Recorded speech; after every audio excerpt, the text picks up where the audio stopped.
بنی اسرائیلوں کو کیوں ان کا تذکرہ کیا گیا ہے؟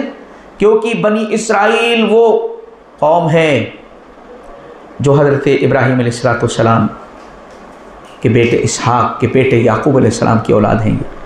ان کو اللہ نے بڑا اونچا مقام دیا، بہت نعمتوں سے نوازا. اللہ نے فرمایا کہ دیکھو نعمتوں سے جب ہم نوازتے ہیں یہ ہمارا کرم ہے، ہمارا فضل ہے، لیکن جب مسلسل نافرمانیاں ہوتے ہیں تو اپنی نعمتوں کو چھین لیتے ہیں. اور اس کی سب سے بڑی مثال کہ ہم نے نعمتوں کا کیسے چھینا، یہ بنی اسرائیل ہے. ان بنی اسرائیل پہلا رکوع بڑا زبردست قرآن کی سٹارٹنگ ہے. یہ ایک رکوع جو آ رہا ہے نا، اس رکوع میں ان بنی اسرائیل کو، ان یہود کو خطاب ہے جو نبی پاک صلی اللہ علیہ وسلم کے زمانے کے تھے. اس کے بعد پھر بنی اسرائیل کا ذکر ہے، پھر ان لوگوں کا ذکر ہے جو موسیٰ علیہ السلام کے زمانے میں تھے. کہا کہ وہی تمہاری تاریخ بنا دیں گے، اسی تاریخ کے حصہ تمہیں بنا دیں گے جیسا کہ وہ ذلیل و رسوا ہوئے تھے جب انہوں نے اللہ کی مسلسل نافرمانی کی موسیٰ علیہ السلام کے زمانے میں. کبھی ہم نے ان کو خنزیر بنایا، کبھی بندر بنایا، اور کبھی ہم نے ان کے اوپر بجلیاں گرائی، کبھی ان کو موت دے دی. اگر تم وہی روش اختیار کرنا چاہتے ہو تمہارے ساتھ وہی کریں گے. ہم نے بہت تمہیں دیا. یا بنی اسرائیل اذکروا نعمتی التی انعمت علیکم، اے بنی اسرائیل، اسرائیل کے بیٹو. اسرائیل بمعنی عبداللہ، اسرائیل کا معنی عبداللہ، یعقوب علیہ السلام کا لقب تھا. کہا اے یعقوب، اسرائیل کے بیٹو، یاد کرو میری نعمت کو جو میں نے تمہارے اوپر کی تھی.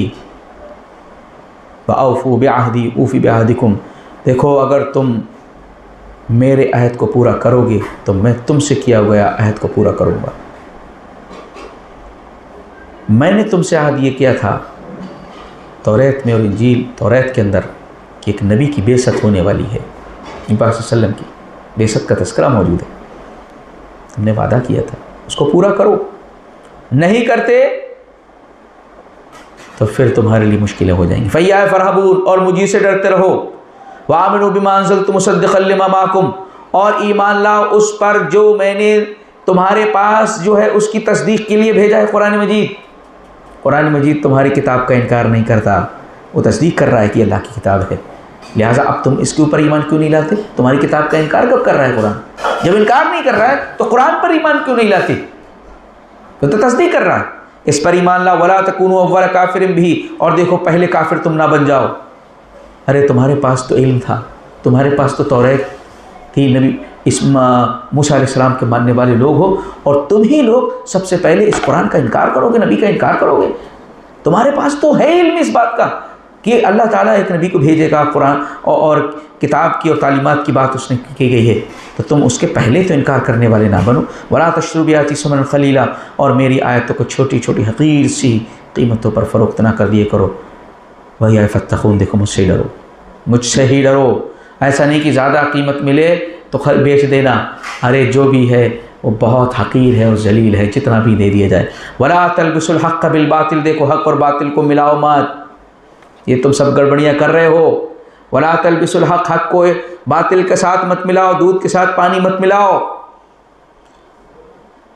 شرک کے توحید کے ساتھ شرک کو نہ ملاؤ، سنت کے ساتھ بدعت کو نہ ملاؤ. حق ہے اس کو الگ، باطل کو الگ. ولا تم الحق، اور حق کو بھی نہ چھپاؤ. وانتم تعلمون، حالانکہ تم جانتے ہو. واقیموا الصلاۃ، نماز قائم کرو. واتوا الزکاۃ، زکوٰۃ ادا کرو. وارکعوا مع الراکعین، رکوع کرنے والوں کے ساتھ رکوع کرو. اتامرون الناس بالبر، لوگوں کو تو نیکیوں کا حکم دیتے ہو. وتنسون انفسکم، اپنے آپ کو بھول جاتے ہو. وانتم تتلون الکتاب، کتاب پڑھتے ہو. کتاب میں سب کچھ اللہ نے ڈرایا بھی ہے، دھمکایا بھی، اور تمہیں نصیحت کی گئی. کتاب پڑھنے کے باوجود تمہارا یہ حال ہو رہا ہے. آج امت کا بھی یہی حال ہے، اللہ کی کتاب کو پڑھ رہے ہیں لیکن ایک بھی اللہ کی کتاب کی جو مان کے دے دے،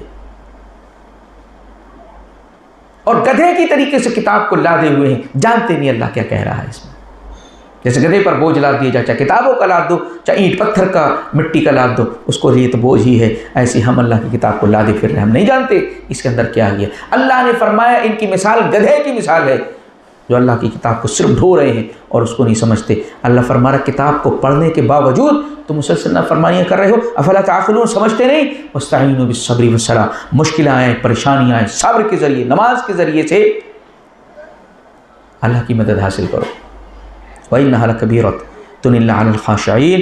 دیکھو لیکن یہ بہت مشکل چیز ہے، نماز کا قائم کرنا آسان نہیں، اور صبر کرنا یہ آسان نہیں ہے. یہ ان لوگوں کے لیے یہ بہت بڑی چیز ہے، سوائے ان لوگوں کے لیے جو اللہ سے ڈرتے ہیں اور اس بات کی امید کرتے ہیں کہ اپنے رب سے ملاقات کرنے والے ہیں اور اسی کی طرف لوٹ کر کے جانے والے ہیں. آخرت کی ملاقات کا جن کو پورا یقین ہوتا ہے وہ صبر بھی کریں گے اور نماز بھی قائم کریں گے.